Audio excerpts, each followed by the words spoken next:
My sister's ex-boyfriend keeps showing up at family events. She's been dead for 2 years. Wow. Right. What? Yeah, my sister's ex-boyfriend keeps showing up at family events. Family event. She's been dead for 2 years. Oh, wow. Seatbelt. Locked. Seatbelt, right. Buckle in, guys. When my sister Lisa died 2 years ago, our family changed forever. Pause. Is this a real story or is this just a fictional horror story? Who knows? Here we go. Who knows? All right, cool. I'm locked.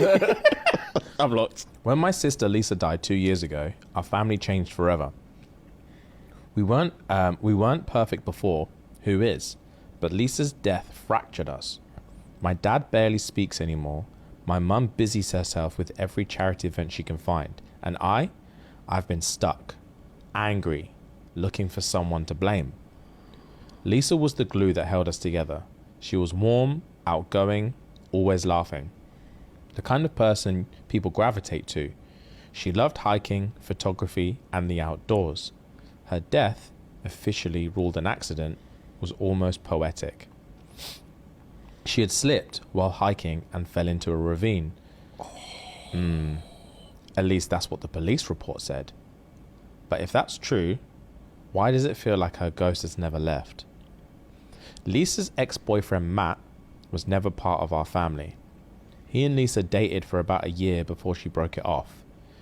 She said he was controlling, obsessive, constantly texting, showing up unannounced, making passive-aggressive comments when she spent time with her friends. I remember her joking about it once, calling him her stage 5 clinger.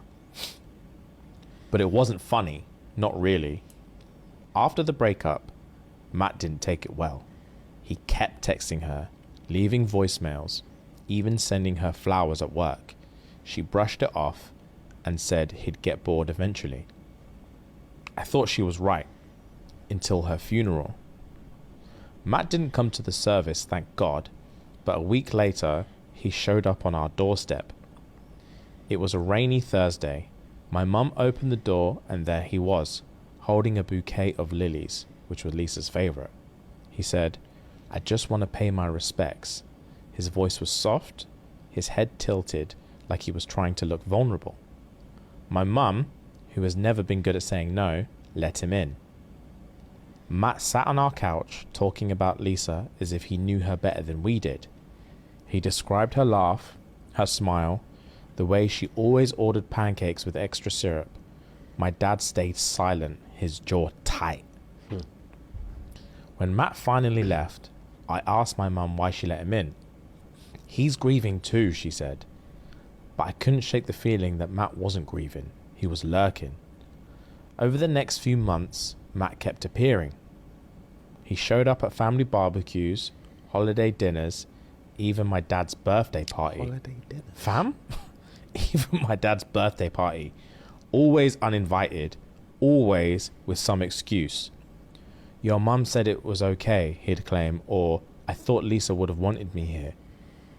My parents, blinded by their own grief, just let it slide. "He's harmless," my mum said. "He just misses her."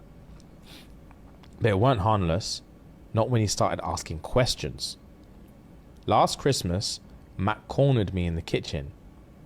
She was Why is it at Christmas? Bro, Why he's is pulling that- up to all the events. This is Yeah. my family now. Yeah.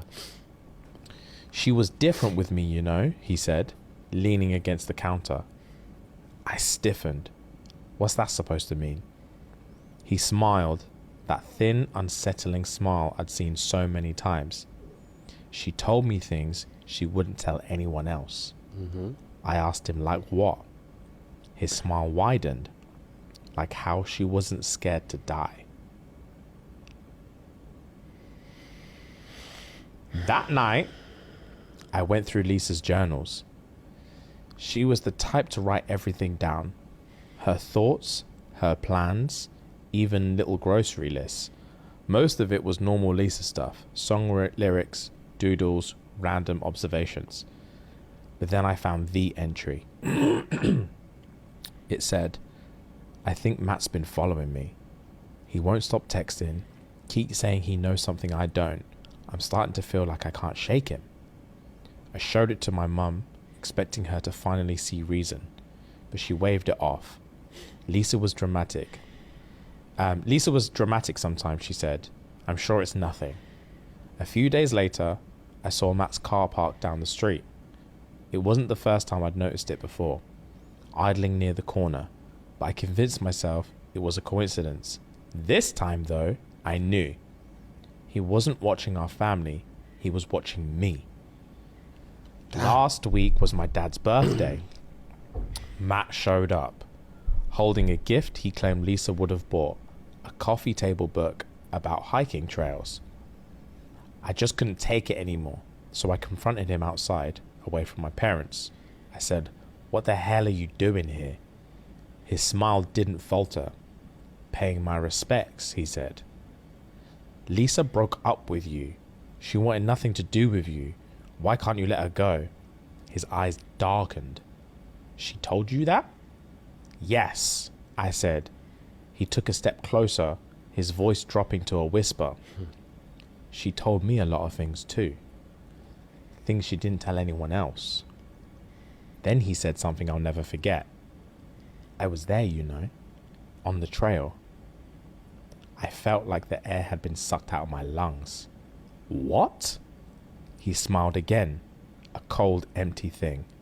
"She didn't fall. She looked me in the eyes and asked me to let go." My stomach churned. "You're lying, bro." He tilted his head, studying me. "Am I?" Ask yourself this. If she slipped, why didn't she scream? That night, I called the police. Facts. I told them everything. The stalking, the journal, his confession. Yeah. When they went to his apartment the next morning, it was empty. No furniture, no clothes, no sign he'd ever lived there. Damn. It's been a week now.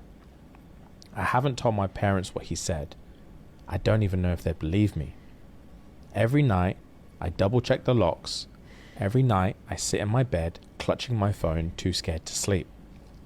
Last night, I finally decided to look through Lisa's journals again. I don't know why. Maybe I thought I missed something. Maybe I was looking for answers.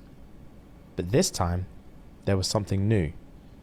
The last page, which I thought had been blank before, now has a single sentence scrawled across it in jagged black ink. He's not watching, he's inside. The yard. He's in the yard. He's in the yard. What? Yeah, big man. And that's the end of the story. Damn.